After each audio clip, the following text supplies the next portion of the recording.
오늘 사사기 9장 26절부터 45절의 내용을 보면 크게 두 부분으로 볼 수 있어요. 첫 번째는 26절부터 33절까지 보면 아비멜렉을 반역한 가알에 대한 내용이 나옵니다. 또 34절부터 45절은 가알 군사를 진멸한 아비멜렉에 대한 내용이 나옵니다. 세겜성도 무너지게 되는 거죠.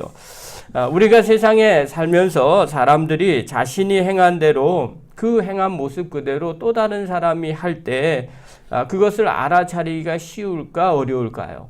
우리가 어떤 사람이 그래요. 저 사람은 정말 나한테 이래 되게 민감해요. 저는 저는 그렇게 생각 안 하는데요. 하는데 상대방은 다르게 생각해요. 왜 그렇게 생각하냐면 내 경험에 비추어서 보기 때문에 그렇습니다. 그래서 나와 성격이 좀 비슷하거나 생각이 비슷한 사람은 금방 알아볼 수 있습니다. 그가 무슨 행동을 하고 있는구나. 나도 전에 저런 행동했을 때는 저런 거지. 근데 그 행동의 패턴이 틀린 사람은요, 잘 이해를 못 합니다. 왜냐하면 그런 적이 없었기 때문에 그래요. 그게 그런 뜻이었어? 그게 그런 행동이었어? 잘 몰랐었네. 이렇게 말합니다. 그래서 어찌 보면 사람이 통한다라고 말하는 것은요, 그 사람이 갖고 있는 것을 다른 사람도 그대로 갖고 있을 때 통한다고 말합니다.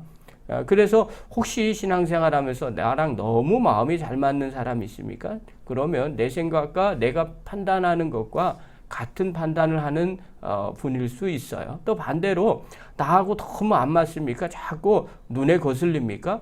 그분도 내가 생각하고 있는 패턴과 안 좋은 그런 패턴과 똑같이 갖고 있기 때문에 그 사람이 되게 부담스러울 수 있어요. 그래서 그런 부분을 점검해 보면 내가 어떤 사람인지를 알게 되죠. 오늘 세겜 사람들이 죽임을 당하는 장면이 나와요. 그런데 이것이 마치 그 전에 아비멜렉이 세겜 사람들과 함께 그 아버지의 자식 70명을 죽인 사건, 왕이 되는 이 사건하고 거의 비슷합니다. 오늘 에벳의 아들 가알이 세겜에 정착을 했어요. 그런데 세겜 사람들에게 신임을 얻게 됩니다. 시간이 지나다 신임을 얻게 된 거죠. 그리고 이 가알이 평상시에 자기가 생각하고 있었던 것을 이야기를 해요. 28절 한번 봅시다. 읽겠습니다. 시작. 에벳의 아들 가알이 이르되 아비멜렉은 누구며 세겜은 누구이기에 우리가 아비멜렉을 숨기리요 그가 여룹바알의 아들이 아니냐 그의 신복은 스불이 아니냐 차라리 세겜의 아버지 하몰의 후손을 섬길 것이라 우리가 어찌 아비멜렉을 섬기리요. 아비멜렉은 누구이며 우리가 왜 아비멜렉을 섬겨야 하느냐 이렇게 이야기해요. 그러면서 뭐라고 얘기하느냐. 차라리 세겜의 아버지 하몰의 후손을 섬길 것이다 이렇게 말합니다.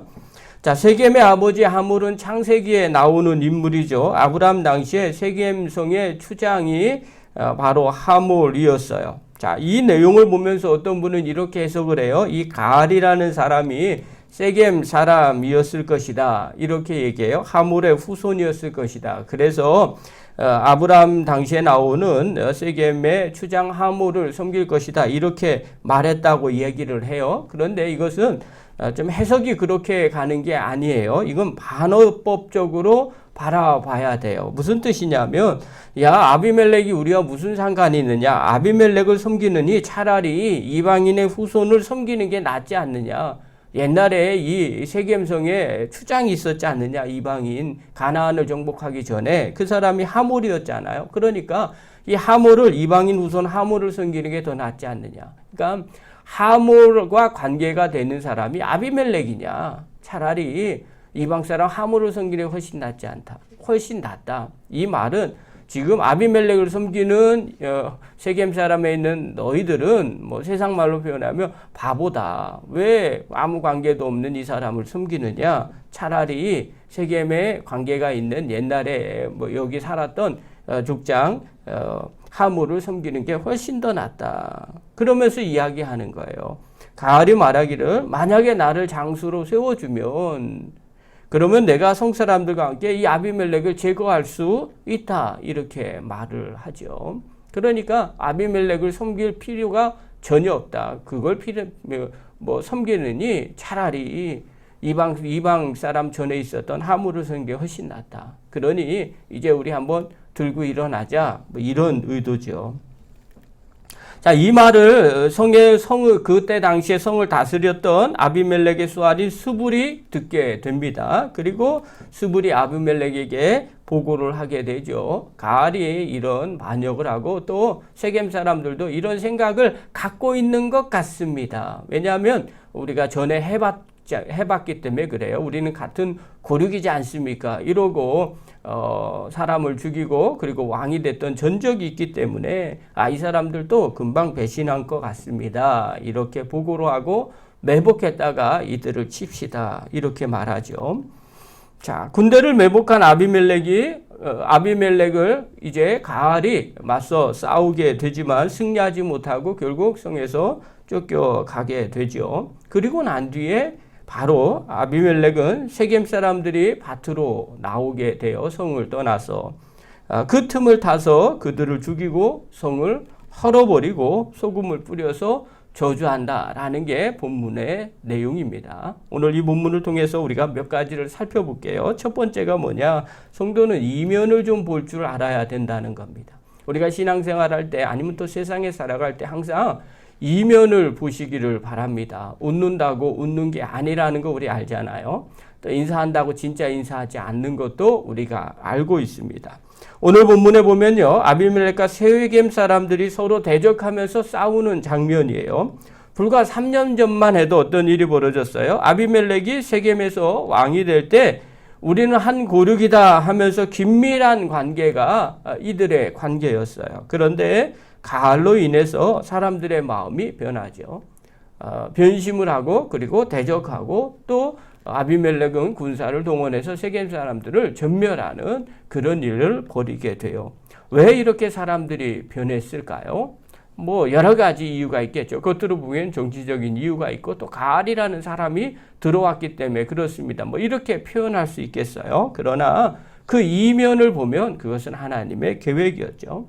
어저께 본 것처럼 9장 23절에 이렇게 말하죠. 하나님이 아비멜렉과 세겜 사람들 사이에 악한 영을 보내심에 세겜 사람들이 아비멜렉을 배반하였으니 이렇게 성경은 말하고 있어요. 하나님께서 악한 영을 보내셔서 사람들의 마음을 바뀌게 한 거죠.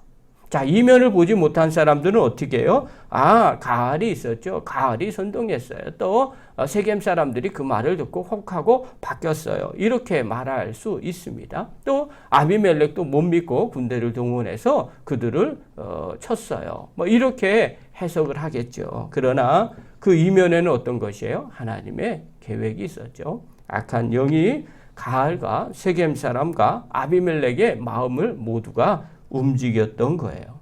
여러분, 우리가 세상에 때로는 보이지 않는 이면의 세계가 있다는 걸 우리가 인정하잖아요. 하나님은 영이신 분이라는 거 우리가 다 알고 있습니다. 그래서 세상을 주관하시는 분이 하나님이시라는 걸 우리가 고백하죠. 때로는 사단이 움직일 때가 있어요. 또 때로는 하나님이 역사하실 때가 있어요. 겉으로 보기에는 잘 판단되지가 않습니다. 그러나 늘 이면이 있다는 걸 이해하셔야 돼요. 그래야만 분별할 수 있게 되죠. 어떤 분은 영적인 은사가 있어야 분별한다고 생각을 합니다. 예, 그럴 수 있습니다. 더 잘 분별할 수도 있겠죠. 그러나 우리가 이 이면이 있다는 이 생각만 갖고 있기만 해도, 그리고 우리가 무슨 생각을 할 때 항상 이것을 물음표에 던져 넣기만 해도 충분히 분별할 수도 있더라는 거예요. 우리가 신앙생활 할 때 무슨 결정을 할 때 항상 마음 가운데 새기는 거죠. 이 겉으로 드러나는 게 진짜 좋은 건가? 또 여기서 어떻게 선택해야 하나님의 영광이 되는가? 혹시 이것 때문에 또 다른 일들이 벌어지고 있진 않을까? 이것 때문에 또 다른 문제가 생기진 않을까? 또 믿음에서 혹시 멀어지는 선택이 되지 않을까? 여러 가지 질문을 갖고 생각만 해도요, 결정하기가 사실은 금방 쉽지는 않습니다.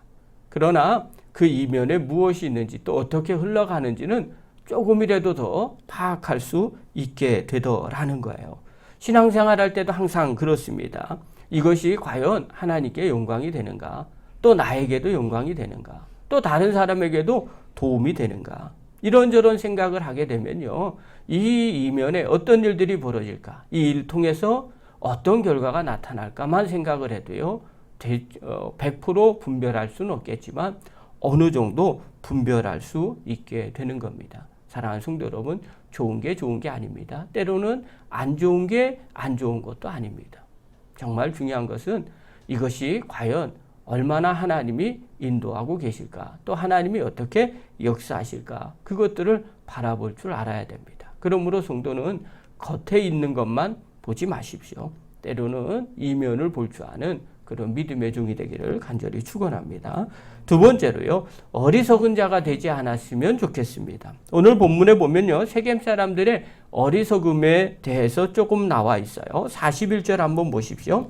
41절과 42절, 43절까지만 읽겠습니다. 시작. 아비멜렉은 아루마에 거주하고 스불은 가알과 그의 형제들을 쫓아내어 세겜에 거주하지 못하게 하더니 이튿날 백성이 밭으로 나오매 사람들이 그것을 아비멜렉에게 알리니라. 아비멜렉이 자기 백성을 세 무리로 나누어 밭에 매복시켰더니 백성이 성에서 나오는 것을 보고 일어나 그들을 치되. 그 다음에 44절 45절에는 뭐냐? 하루 종일 쳐서 전부 다 없애버린 겁니다. 그리고 성을 헐어버렸어요. 자, 보십시오. 가알과 지금 아비멜렉과의 싸움이 있었던 다음 날 밭에 나가는 세겜 사람들의 모습을 보게 되는 거예요. 사실은요, 지금 세겜 사람들과 아비멜렉은 전쟁 중에 있는 겁니다. 그럼에도 불구하고 밭에 나가서 일할 생각을 하고 있었던 거죠. 이게 정말 어리석은 모습이라는 거죠. 불과 어제 아비멜렉과의 전투에서 패했어요. 자기들을 선동하던 가알과 그의 형제들이 성에서 쫓겨 나갔습니다. 그리고 지금 아비멜렉이 아직 돌아가지도 않았어요. 또 세겜 사람들을 어떻게 대하는지도 이 부분에서 나와요. 그러면 경계하고 또 경계해야만 마땅한 일이죠. 그런데 세겜 사람들은 그렇게 생각하지 않았어요. 그냥 태연하게 밭으로 나가서 일한 거죠. 지금 상황이 어떤 상황인지를 분별하지 못한 거죠. 여러분, 사태의 심각성을 파악하지 못하게 되니까 결국 성 전체가 무너지게 되고 멸망을 받게 되더라는 거죠. 이 일이 어떻게 이렇게 일어났어요? 제대로 판단하지 못한 어리석은 생각 때문에 이렇게 되는 거죠. 여러분, 우리도 마찬가지예요. 사람이요, 어리석으면 상황을 잘 파악하지 못합니다. 또 상황을 파악하지 못하면 잘못된 선택을 하게 됩니다. 제가 어떤 일을 가지고 어떤 분이 전화가 몇 번씩 왔어요. 근데 한 상당한 기간 동안 이야기를 나누는데 처음부터 잘못 단추를 꿰더니 끝까지 단추를 잘못 꿰는 것을 봤습니다. 근데 전화를 다 하고 그 다음에 다 시간이 지나서 어느 분이 이야기를 하길래 그분과 대화를 나누는데 그분이 그런 이야기를 하셨어요. 어리석으면 어쩔 수 없어요. 제가 그 말을 듣는데 맞는 것 같다라는 생각이 들었어요. 왜냐하면 그분의 생각이 거기밖에 미치지를 못하는 거예요. 그러니까 계속해서 안 좋은 선택을 하게 되고요. 결국에는 안 좋은 결과로 마무리가 되는 걸 봤어요. 여러분, 우리도 마찬가지죠. 잘못 판단하면 잘못 선택을 하게 돼 있어요. 결국 어려움을 겪게 되는 거죠. 신앙생활도 마찬가지인 것 같아요. 믿음은 사실은 선택입니다. 내가 믿음이 좋고 나쁜 걸 어떻게 알 수 있겠어요? 그것은 내 삶 속에서 무엇을 선택하느냐에 따라 결과가 달라지는 거죠. 신앙생활을 하면서 항상 겉만 보는 것, 그리고 눈앞에 있는 것만 보면 제대로 된 선택을 하지 못하죠. 그러나 그 이면에 있는 것들을 보면 어리석은 자가 되지 않게 되죠. 제대로 된 선택을 하게 되더라는 거예요. 사랑하는 성도 여러분, 신앙생활할 때 항상 지혜로운 자가 되시기를 바랍니다. 어리석은 자가 되면 잘못된 선택을 하게 되고요. 믿음도 무너지게 되고요. 망하게 됩니다. 그러나 정말 주님 앞에서 깨어서 기도하고 이면까지 바라보고 선택하면 지혜로운 자가 될 수 있어요. 힘들고 어려워도 주님 말씀에 순종해서 지혜로운 자가 돼서 하나님의 은혜와 복을 누리는 믿음의 종이 되기를 간절히 축원합니다. 기도하겠습니다.